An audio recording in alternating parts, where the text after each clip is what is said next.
99.7 FM. Joy 99.7 FM.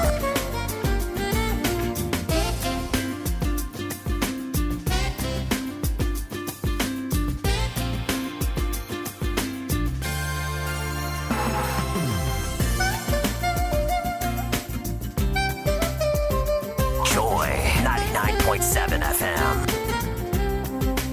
Yeah, you know, when you hear that, it's time for Ultimate Health on Joy 99.7 FM with me, Nortey by nature. Welcome aboard. Not just a frequency, but a family. Not just a program, but a promise. And if it impacts your life and your well-being, we'll definitely talk about it. Talking about life. Let's share this one from Desiree. Don't touch that dial.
Yeah. We have life because He gives us breath, right? We're here again another Sunday. 14th of April happens to be my kid brother's birthday. KK Clue. Happy blessed birthday to you.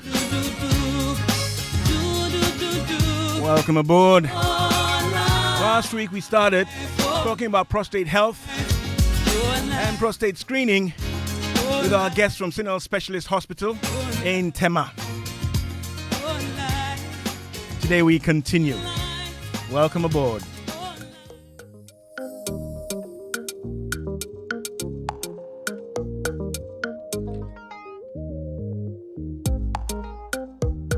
Joy 99.7 FM. You know he's another. That's right. A shout out to Mavis, huh? In Laboni, you love the song, huh? Been a while. Thanks for staying tuned this and every Sunday. Ultimate Health on Joy 99.7 FM. In the studio with me, I have Dr. Theophilus Thompson with the Sinel Specialist and Family Hospital in Tema. and Dr. Mary Moneybote. She's a urologist. Dr. Thompson is a general medical officer, right? And she's a specialist urologist with the Sinal Specialist Hospital. She tells me she's also with the UGMC. Last week we had her on Zoom, but we weren't quite happy not having her in person. So she's here in studio. We're talking about prostate health, prostate screening, and we did introduce the topic of also benign prostatic hyperplasia, right?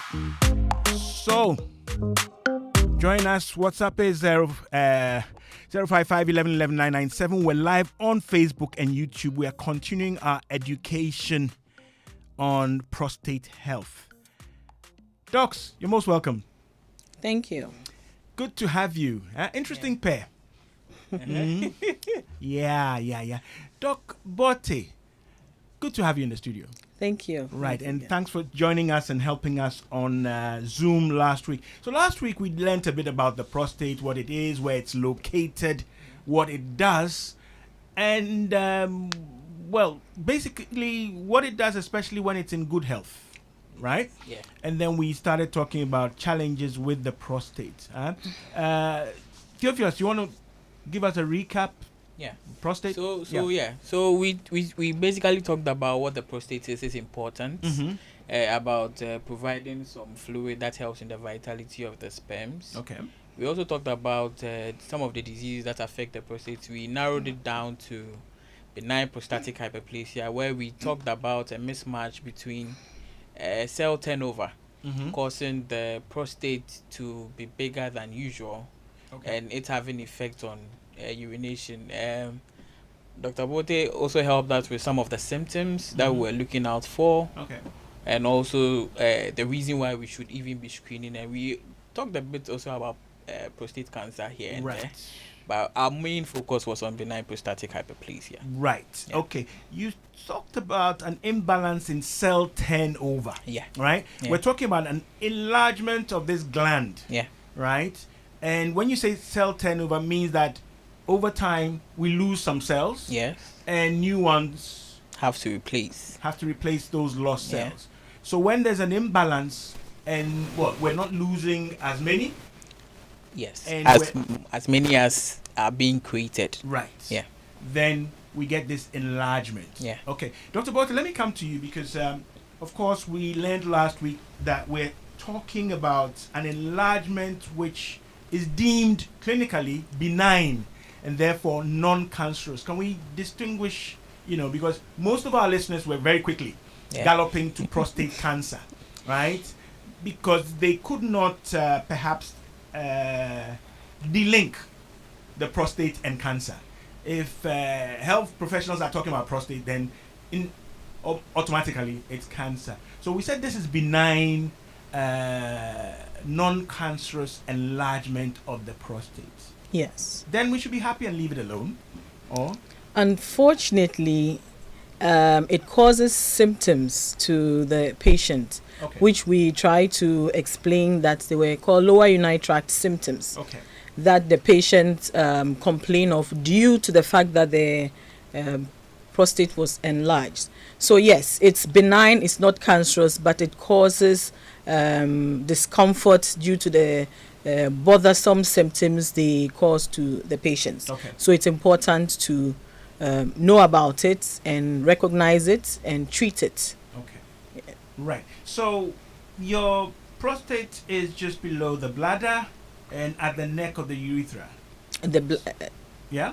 It's just beneath the bladder neck and in the prostatic urethra area. Right. Which is the passage for urine. Yes. So when it swells, it impedes or outflow of urine from the bladder. Yes. Okay. So you mentioned downstream urinary symptoms. Yes, lower urinary tract symptoms. So we don't want the prostate to be enlarged, whether cancerous or non-cancerous. That's the point we're making. Yes. Okay.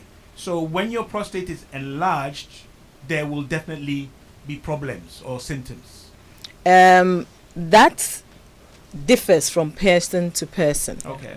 So that is why we need to assess or evaluate the patient based on the symptoms that they may present with.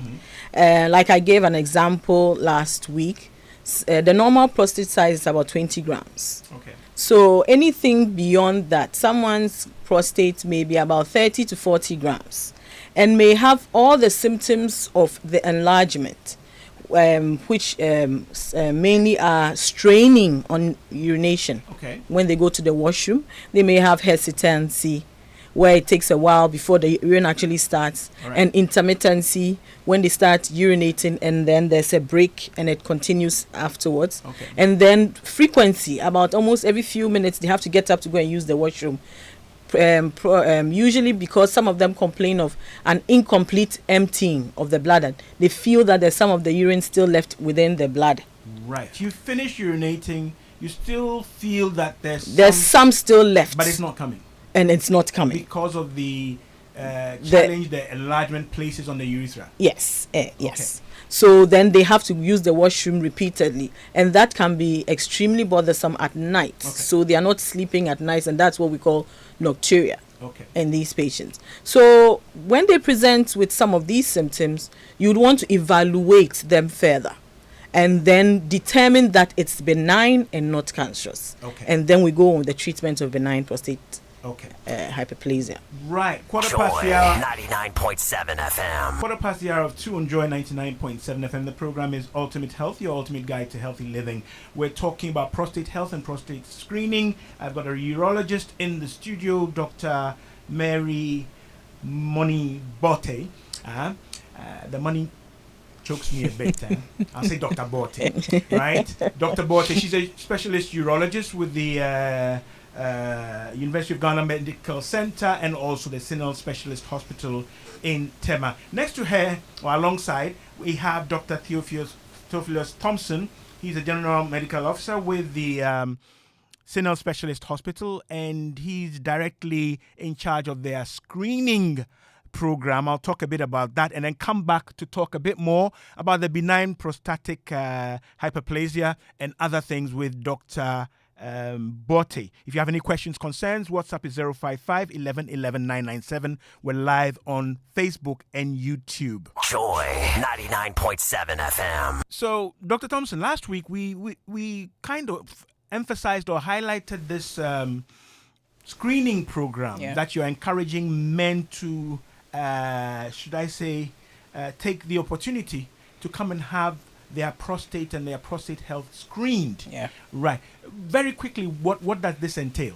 Okay, so the whole screening process, we are just taking the opportunity, in addition to the prostate disease, also look at certain other things. We know that men don't usually like to come to the hospital. Okay. So we do a general, you get to talk to the doctor. So any complaint that you have, we do a systemic examination from head to toe. And then we actually request for the prostate specific antigen, which is the PSA. The PSA. Yes. And then we also do a prostate scan, which actually looks at the size of the prostate, Okay. looks at residual urine after you urinate, and also looks at certain organs like the kidneys in the pelvis. Okay. And it's interesting because during the screening last year, although we're focused more on the prostate, we got to actually get a lot of other cases as well. Okay. I mean, some of the symptoms that Dr. Bote is talking about are not only limited to prostate diseases. Okay. And that is what the screening is also helping to bring up. Right. Yes, so you could have, you are urinating a lot, having frequency, but it could be a urinary tract infection. Okay. Somebody may have these obstructive symptoms, may actually turn out to be a bladder cancer Okay. and not a prostate cancer. So that is what this screening is about. It's not only just about the prostate, All right. but we get to examine head to toe, and we had very interesting cases. Right. We have people who came in and actually we found out they had a renal mass, a renal cancer. We have people who came out and found out that they have diabetes. Okay. Through the screening alone. Right. So that's what we aim to do. The focus is on the PSA and then the prostate scan, but we take the chance to do a thorough medical examination, and then Okay. we speak to you too as well. Yeah. Right. So I'm looking at you and I'm looking at her and I'm saying, so if I sign up for this screening and I come to Sinel or any other facility, Yeah. I'm already a reluctant, stubborn man. I've reluctantly presented. Yeah. Am I going to see Theophilus or am I going to see Mary? So the first Doesn't point. matter anyway. Well, for screening, Yeah. it doesn't. You could either see any of us, Because the but then male gynecologists are seeing women. yes. Yeah.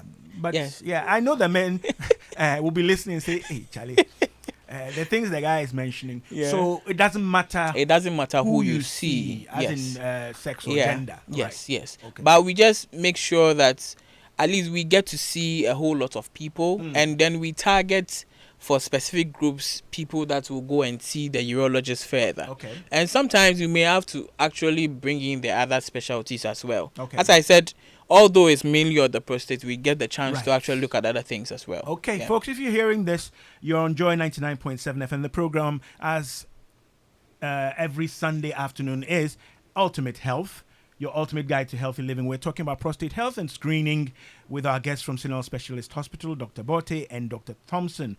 We've talked a bit about benign prostatic hyperplasia, a non-cancerous but still problematic enlargement of the prostate, right?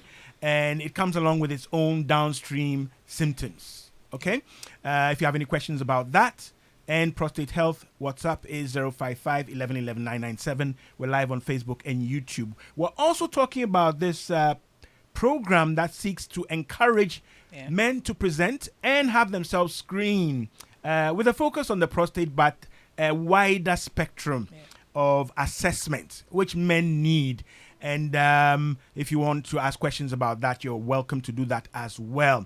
Let me come back to you, Dr. Bote. So, right, the BPH, the benign prostatic hyperplasia, of course, there seems to be justified clinical, should I say, focus and discussion, and maybe even in the lay public on prostate cancer.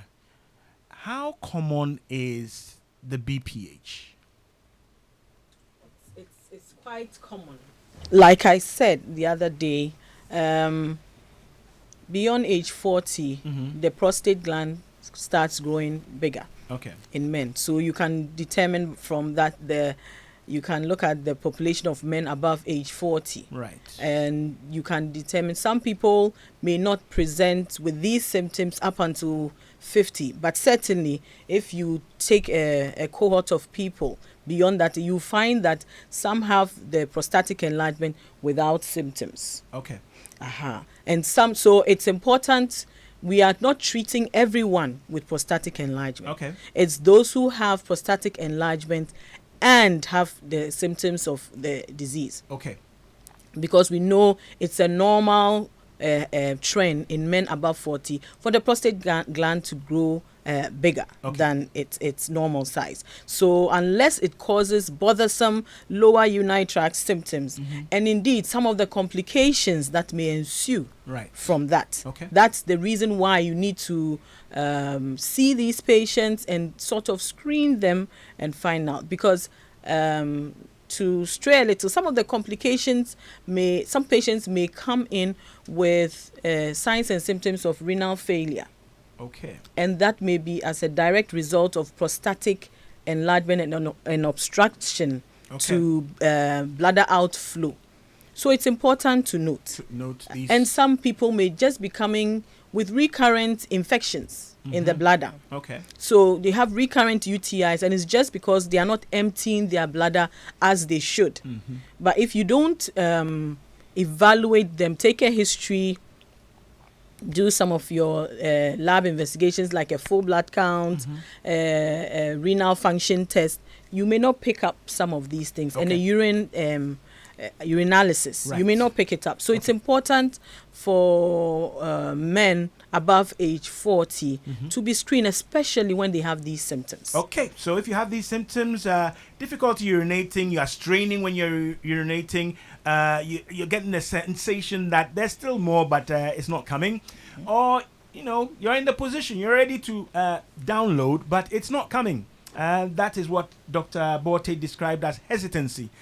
Is that right? Yes. Yeah, hesitancy, and you're urinating a bit too often, especially at night. Hey, there could be something wrong, and it could be related to other things. Yes. Okay, so various things can be picked up with prompt assessment and screening, and then you can have the proper attention that you need. If you have any questions, concerns, this is Ultimate Health on Joy 99.7 FM. WhatsApp is 055 11 11 997. We're live on Facebook and YouTube. Shortly, I will activate the phone lines so that you not experience any hesitancy in that regard. Right. So when we say renal, or when you hear docs say renal, it's to do with the kidneys. Yes. Okay? Yes. We like to break things down so that you can all understand.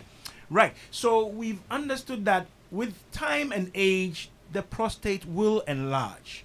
If it does so and it's non-cancerous, we're more interested, or we're more likely to intervene when it has these related complications or symptoms. Yes. Okay. So you may be screened, you may be told you have BPH, but in some scenarios, this will not require any intervention. Any intervention, yes. Okay. Because last week somebody brought in prostate cancer and watchful waiting, and a stage where you are probably told that you don't require treatment, and they get a bit confused. We'll get to that in a sec. Okay. So we've understood that. What would cause, is it only the imbalance between, cell replacement and loss of cells? Is that the only cause? That's the cause. That's the main cause. Yes. Okay. So can we distinguish what most people would experience as symptoms, if there are symptoms? Because my understanding is that with prostate cancer, it tends to be more silent on PDD. Am I right in saying that? Yes. So with prostate cancer, some of the patients may also present with the lower urinary tract symptoms that I just outlined. Okay. And in evaluating them, you find out that their PSA is elevated. Okay. And then when you do a biopsy, you find out that they have cancer. Okay. Now, for a biopsy being you've taken some tissue and you done take some examination. Yes, please. Right. Yes, okay. please. So prostate cancer, on the other hand, most often than not is silent, like you said. They may not present with symptoms. That's why for the high risk group, it's important to do their PSA periodically. Okay. So when I say high risk group, someone who has a positive family history of prostate cancer, usually a first degree relative like your father or your brother, and then in people of African descent. So then you would say that then everyone here, basically in the country, any male above 40. So that's the case we seem to be making for checking your PSA at age 40. But when you check it and it's below 4 for men between 40 to 49, and your PSA is like 0.7, then you know that you don't have to do it every year because your risk is low. However, with someone who has a positive family history and you may do it and the PSA is greater than 1, even though it's within the range of 0 to 4, that patient has to be followed up closely because he has a higher risk, and prostate cancer is curable when picked up early. So our focus is on that group of people. Right. But most men above age 65, 70 may eventually develop prostate cancer anyway. Oh. And in those cases, prostate cancer is usually a slow growing cancer. And so it's what we call, it may not be clinically significant because it may be a low risk disease. Okay. And you determine those after you take a biopsy. And there are certain features in your biopsy report that may determine the risk the patient has in conjunction with the PSA level. Okay. Right. Now, Doc, for the benefit of my listeners, we are aware that there are other things other than prostate cancer that can elevate your PSA, right? Your prostate surface antigen, right? Is that what? Yeah. Yes. Okay. So prostate-specific antigen, okay, which is a marker we can use. Yes. But we are aware that other things can elevate your PSA. Yeah. And therefore, it's not automatic that if you have an elevated PSA, you go ahead. You with have the biopsy. cancer. No. All right. Can you explain that? So some of the situations where you may have an elevated PSA is when you have a prostatic infection, prostatitis. It may elevate your PSA levels. Okay. If you have a prostatic massage, for some. You see the way I'm looking at you. Who's massaging who? Who is massaging? When you do a digital rectal exam, okay, which is one of our screening tools, right. You put your finger in the patient's anus and you feel for the surface and characteristics of the prostate. Okay. That procedure alone can elicit elevated PSA. Okay. So when you do a DRE, you wait for 2 to 3 days before you do the PSA, because you may have false positive results. Okay. So a DRE, and then urethral instrumentation. Okay. Passing a urethral catheter, or for some reason a scope in your penis to evaluate your bladder or your urethra. May also cause an elevation. May also cause an elevation because you go through the prostatic urethra, and invariably you may disturb the prostate gland.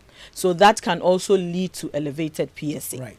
And then sometimes you may just have what we call calcifications in the prostate, which may they're like stones, prostate stones. They may lead to an elevated PSA, which is not cancer in these patients. Right. So all these things can lead to. So one PSA result is not enough to say that the patient has prostate cancer. Okay. Indeed, sometimes you may even give antibiotics for a period of about 2 weeks and repeat the PSA. Based on that, you may make your further.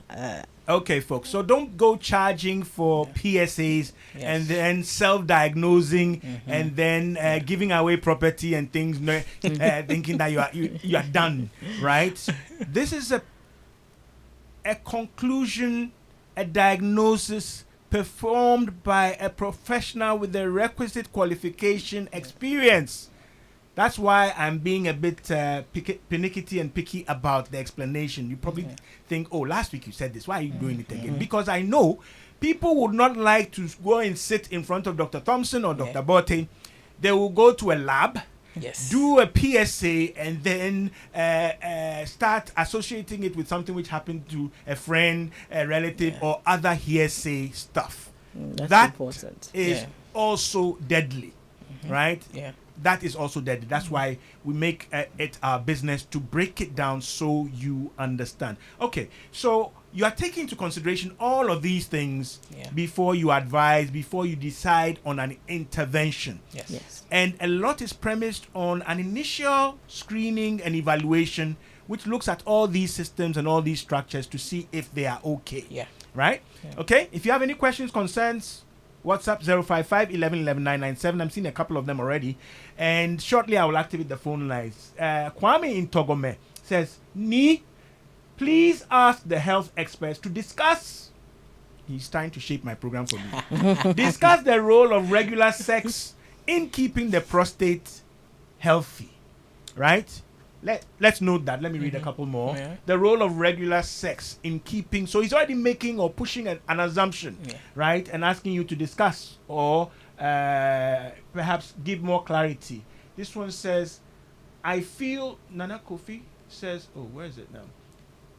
For 5 years and counting, I've been feeling burning sensation in the penis, sometimes a little at the tip of the anus.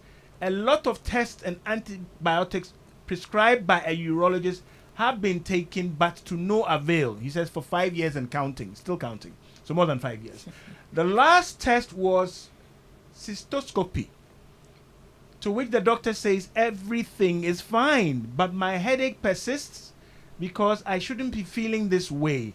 I've been scared for a long time because I don't want any sickness regarding the genitals. Talk to me, doctor. This is from Nana Kofi. And then let me read another one before I take some responses. Hi, Ultimate Health. Okay, I accept the name. I am 41 years. My last PSA test was in 2022, and it was 0.18 something. I pass urine about 4 times before morning. Note briefly, I drink a lot of water before sleep. Am I okay? From Ben in Tema. All right? These are all candidates for you, Dr. Thompson. They should come for screening. Yeah. Okay? This one says, hello, Nortey. Kindly ask the doctor, why does the prostate gland get bigger in men after 40? And what can be done to contain the growth to normal size? About the 20 grams he suggests. This is from Randy in Tema. Why should it enlarge? Okay, can I keep it at 20? Right. So, Doc, you said that this is normal and expected as you age. Yes. So Randy doesn't want to age. Precisely. Can we keep him at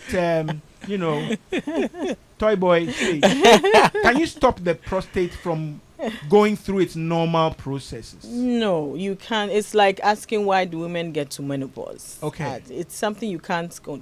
However, when the prostate is enlarged, one of the treatments involves a drug that shrinks the size of the prostate. Yes. All right. Okay. So we can shrink it if it's problematic. Yes. Right. But you don't want to stop it from. You can't. Okay. No. Yeah. Right. Oh, Abeku, what are you doing?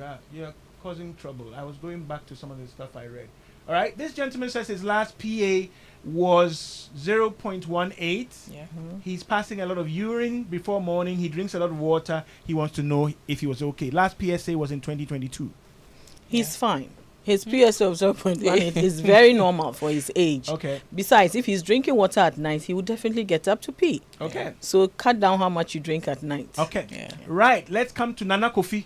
5 years and counting, seen a urologist, antibiotics and cytoscopy, everything says he's fine, but he still has the symptoms. He gets a burning sensation when he's urinating, sometimes a little even at the tip of his anus, etc.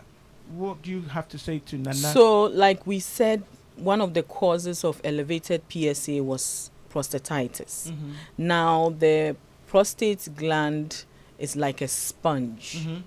And so when any infected urine gets within that space, it's difficult to treat. Right. So usually what we call chronic prostatitis is extremely difficult to treat. That's an infection. An infection of the prostate gland. Okay. And some settings you may need to treat for like 1 to 3 months with antibiotics. Yeah. However, not all prostatitis is due to a bacterial infection. Some may just be a sort of chemical prostatitis. Right. When you have the initial infection, you develop what we call fibrosis within the prostate due to the inflammation.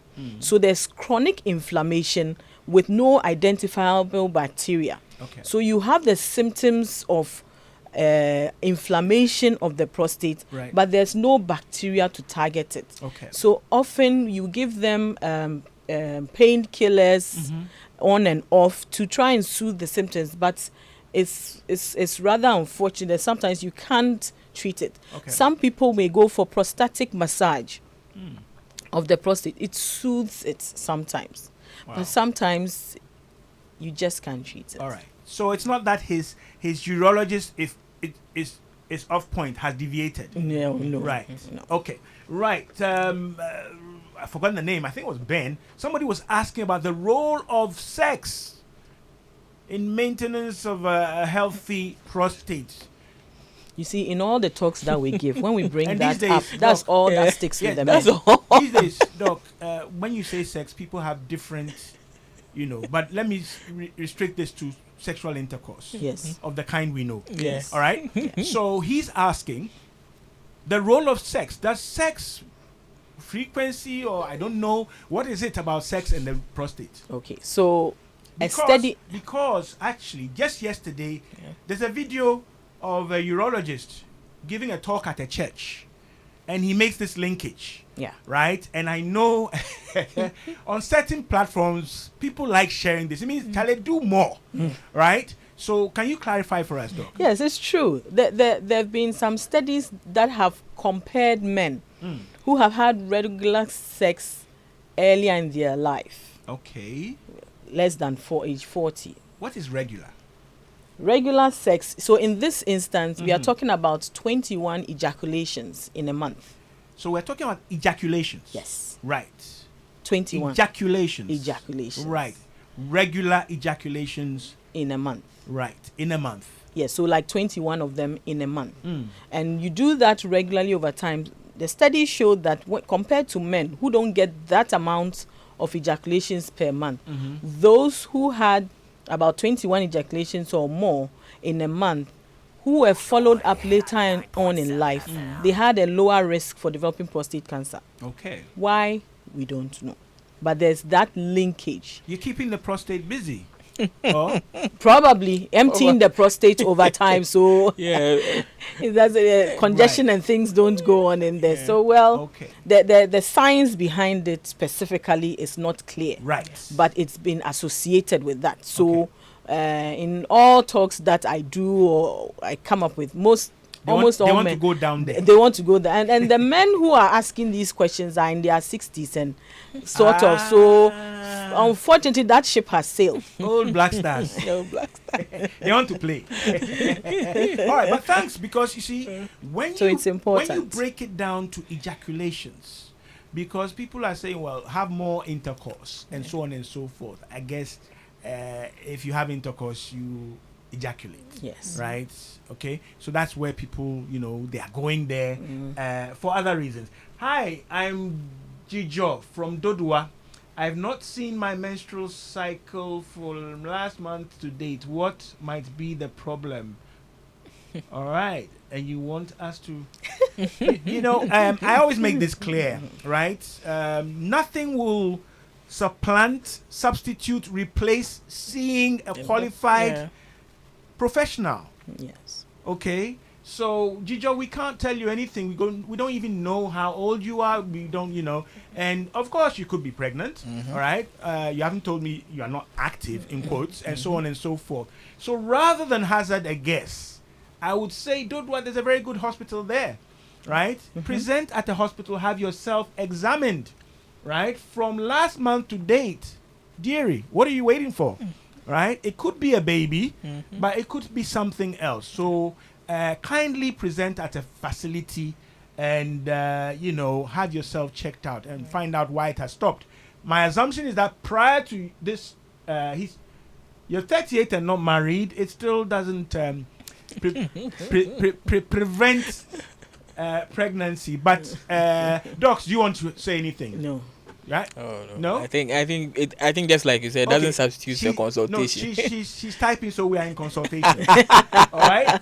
I'll read what she says again, but yeah, she's typing. All right, hello. I don't think my question last week was answered, which is a dad having prostate cancer and the likelihood of his girl child or his daughter having breast cancer is it exceptionally high?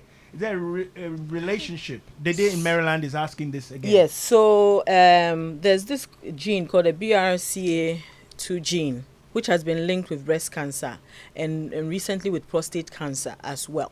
So it's important to follow up in such a patient. There have been genetic linkages between patients who develop breast cancer and prostate cancer. So it's important to follow up. So it's relevant history. It's relevant history. Okay, great. It's relevant. Dede is insisting that I'm brophilizing your bote to bote. And it should be like note.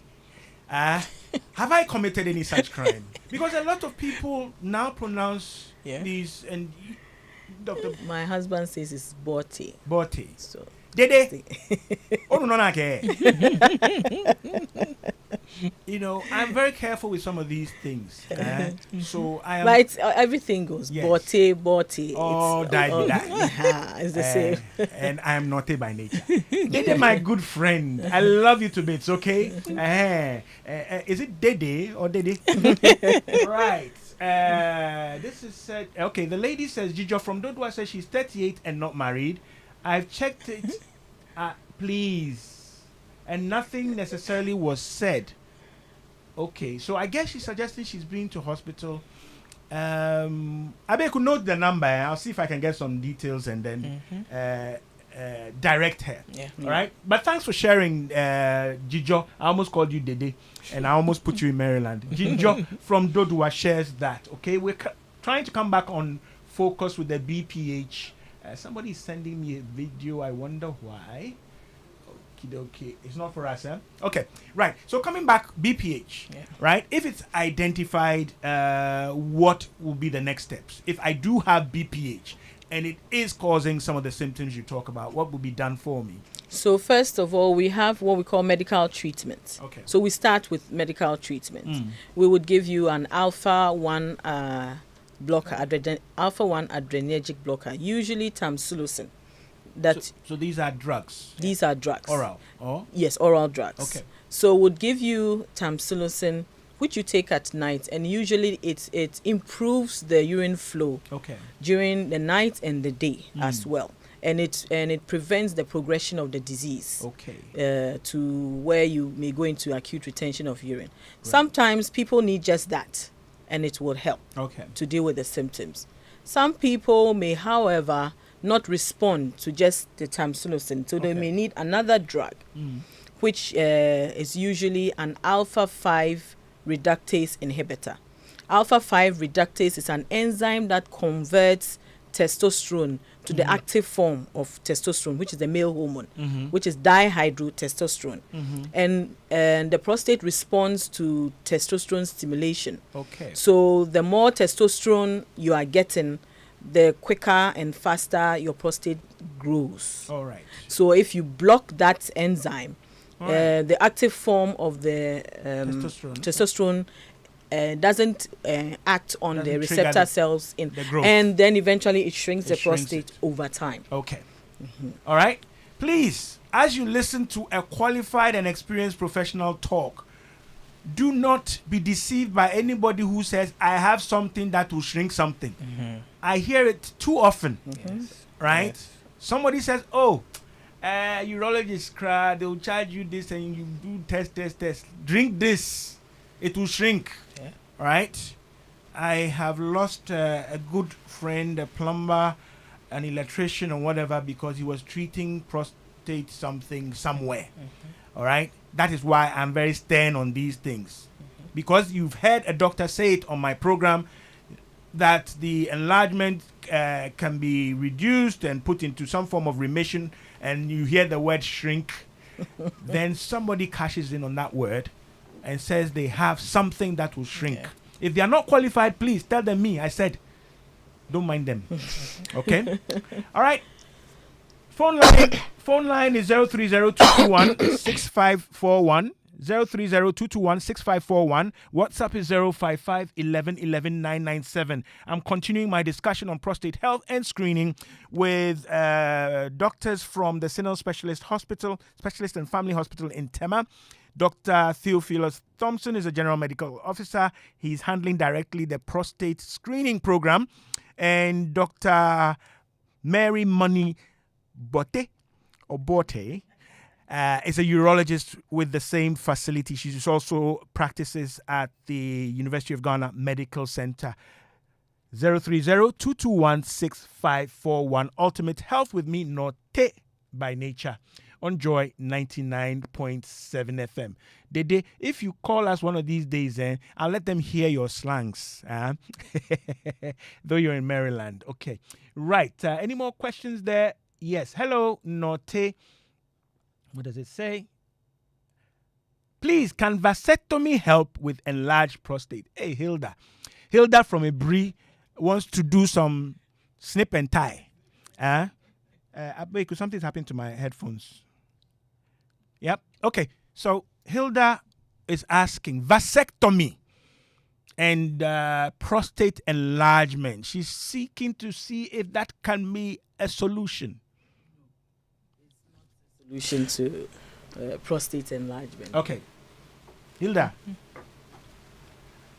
don't go there. Okay. Let me just say, don't go there. Good afternoon, Nortey. How are you and your guests? Please, I would like to know whether these protective organs in the system did not know that prostate glands start enlarging to fight it. Say that again. Please, I would like to know whether these productive or protective organs in the system did not know that prostate gland will start enlarging to fight it. So, does the body fight this enlargement? I guess. Hayford, I need to come and visit you in Bato.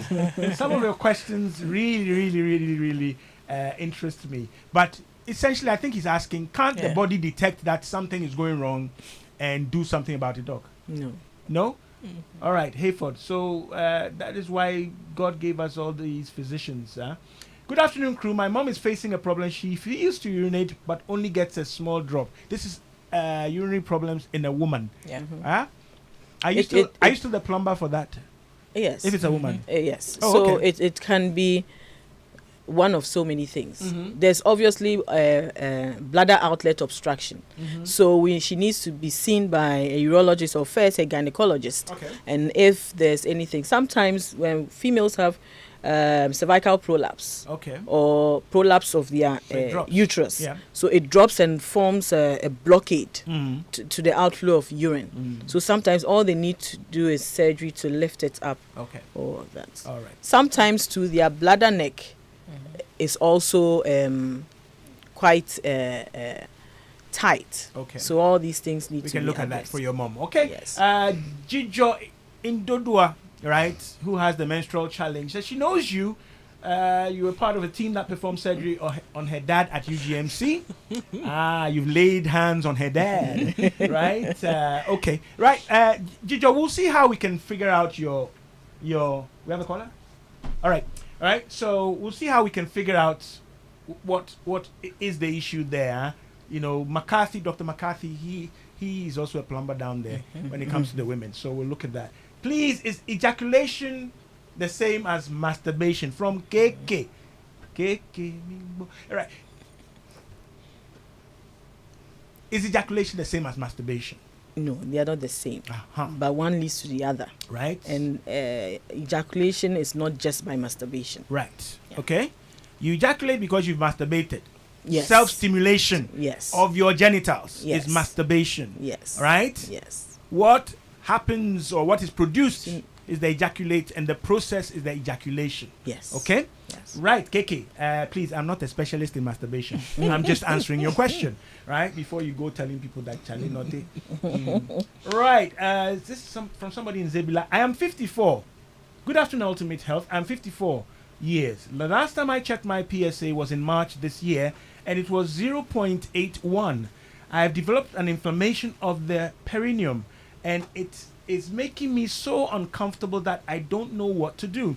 I have been put on medication by a urologist for the inflammation, and it is shrinking but at a very slow pace. My erection has been zero since. What can I do? This is Don from Zebula. Doc, any comments? He's on the right track with his urologist. Yes, so I'm glad he's seen a urologist. All those can be addressed by his urologist. Okay. All right. And his PSA is fine. He thinks you'll be faster than his urologist, probably because of the erectile issue. Yes. I think Do so. these treatments, let me just go there. Do these treatments also compromise erectile functioning? Good. So, finasteride, it leads to a decrease in libido because obviously you are blocking the active form of testosterone. What is that? Finasteride, is it a That's drug? the 5-alpha Okay. reductase inhibitor. So The one that shrinks the prostate. Okay. So it has an effect on your erections. Okay. Yes. So sometimes we even give another drug, which is called tadalafil. They are Right. to help improve your erections, and that drug also helps with urine outflow. Okay. Doc, I'll plead with you, we give a drug to counter this and that and that. When you start giving them names, Charlie, Ghanaians. Okay, I'll stop mentioning the Aha, name. they want to go there because it looks like the erectile dysfunction secondary to medication is the problem for the Don, I doubt it. right? Yeah. It looks like it's an added something that he has that he just added No, to. he says my erection has been been zero zero since. Oh, okay. There's a linkage, perhaps psychological linkage, Probably. but you've answered my question that yes, some of the treatments can affect or compromise libido and erectile function. Yes, for the prostatic Okay. enlargement. All right. So Don, I hope that answers your questions. But please don't go tinkering with anything to force things to happen. Yes. The doc has explained that it could be a secondary, impact of the management of the enlargement. Okay, right. This one says, "Thanks so much, Ni. This Ni, I've shaken it down. Still part of my name. Okay, I'm not Edua, but there is a Ni not Edua. There are Nis who are Ni Nortey. I'm simply Nortey by nature." Okay, this is from Jijo in Dodwa. I'll call you Jijo and let's see what's up with you. All right, 38. There's so much ahead of you. We'll do the plumbing and all that. Is HOLEP procedure for the treatment of BPH carried out in your facility? This is from Pani. No, HOLEP is a laser therapy. Okay. Holmium enucleation of the prostate. Okay. It's a laser therapy that is a surgical procedure used to enucleate the prostate. Okay. However, we don't have it in our facility. It's a treatment modality. Yes, it's a laser treatment. Laser treatment modality. Right. Thanks for sharing that, Pani. You see, you guys are my discerning listeners, and then you bring in so much richness alongside our guests. That is why this is Joy 99.7 FM. Hi, Nortey. With the research, does it matter how you get the ejaculations, right? Talking about the link between sexual activity and prostate health. Yeah. I mean, if I'm masturbating and I'm getting 21 plus ejaculations, does the research look down upon my method? No, it doesn't. So the benefits will still accrue. Yes. Hey, who was this? Ernest in Abaka. Okay, right. I love my listeners. I love them. Right, but it's good to know. Yes. Right. That is why when you read something, it says, "Oh, sexual activity or intercourse and prostate health," and you break it down and you realize they're talking about ejaculations per this period. Right. Then you start to understand, and not riding your partner as a horse or like a horse. Okay. Good stuff. 55 minutes past the hour of 2. Anything else we need to tidy up on the BPH? We talked about management. We talked about identification, diagnosis. So when you give the medical management and if it's not working, we can then progress to surgical management, which can be minimally invasive, endoscopic, or open surgery. So that's... What are you surgerying? Are you going to take my prostate away? So surgery to take out the prostate. Hey, but I need it to. Oh. Well, unfortunately, if it's that big and causing all those problems, you can take my prostate away and I'll be fine. Yes, you'll be fine. You know the fine I mean. Yes, you'll be fine. That one to be fine. Yes, that one to be fine. Listeners, if you know, you know. If you don't know, call my producer Abeku. He'll tell you. Because most men, even when it comes to prostate cancer treatment modalities, they are worried about their ability. That is not affected. Potency. Right? Okay. And listeners, if you're a listener of Ultimate Health, you know that potency is different from fertility. Yes. Right? Yes. Okay. You can be potent but infertile. Yes. Right? But men worry about that even when they're treating hypertension. Yes. You see why we don't come to hospital? We know that. You fiddle with things and then we have problems we didn't have before. Or at least we didn't know we had. didn't know. Yes. And but in this case, ignorance is not bliss. Okay. So I'll wrap up with you. So the men who've been coming in last week in the car park, you and I and Dr. McCarthy shared a lot of things that have come up and that men have become aware of simply because they came for screening. Yeah. Right. It's quite interesting. Well, what I noticed is that actually people know a lot about this PSA thing, prostate screening. People have actually been doing PSAs even from their 30s. They have been checking and then they bring their results. Oh, it's fine. I'll check in the next year or 2 years. But knowing what exactly it means and it must be interpreted. It must be interpreted within its proper context. Yes, and sometimes we have other things like if you come with me, Dr. Botesh, you talk about PSA velocity, PSA density. So not just the value is what matters. The characteristics. The characteristics also are very, very important. Okay. And there are people who are taking all sorts of things now. I mean, you've heard that some medicine helps in prostate health. You are taking it. Or maybe you went somewhere, you did your PSAs about 4, you've found yourself taking some medications. Okay. It's important to know what you are taking. Yeah. And know whether everything is fine. Because as we've talked about, you can have an enlarged prostate or an increased PSA and it's not BPH, it's not prostate cancer. Right. It's something else. It's something else. Yes. And as I began with, we found a whole lot of other conditions wrong with people. We have people we've scheduled for removal of their kidney because they have a kidney mass. Wow. We have people who we found out to actually have diabetes or some other conditions as well. So it's not only about the prostate, but when you come, we just take the chance to actually go through everything with you. Okay. All right. My listeners tend to tell me that, Nortey, you don't like talking money. Can you give us an idea? If I come for a routine screening, right? Forget the follow-ups that may be required. Yeah. How much would that set me back? How much does it cost? It will take you about 350, 400 seats. 350, 400. That is 2 tilapia, 2 club beer. Yeah. And this is it, right? Yeah. I'm just saying that because, man, you're spending this on a regular basis. Yes. Right? Yeah. And this is for your health. Yeah. Okay, so... And you get a chance, at least once in a year. Uh-huh. You just put the club and the tilapia away and just Okay. come and spend the money on your health. All right. I think that's a fair bargain. It's a kind of debt restructuring, right? Yeah, debt restructuring. But men, please take this serious, and it's not just about Sinel. Yeah. As Michael and I will always say, go to a facility and have yourself checked.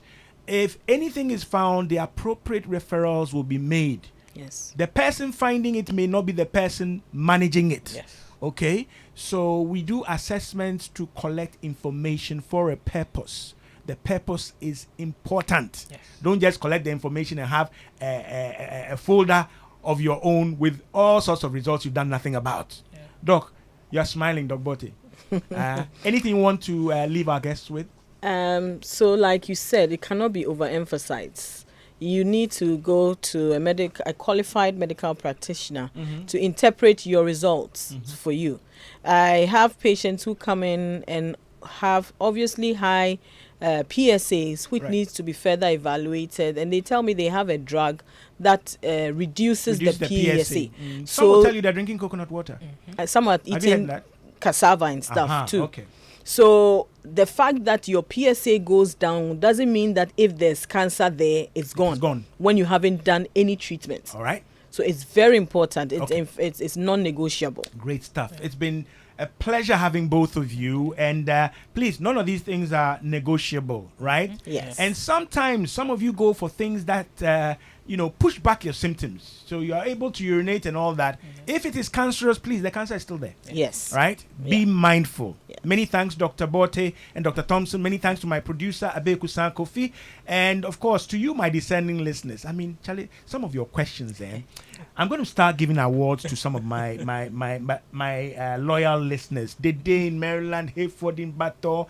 Today I had somebody from Tagome. And please, we have confirmed there is a linkage between sexual activity or sexual intercourse and prostate health. But we have clarified the linkage, right? If you don't know or somebody is arguing with you, tell them to check for the recording of Ultimate Health. My name is Nortey by nature.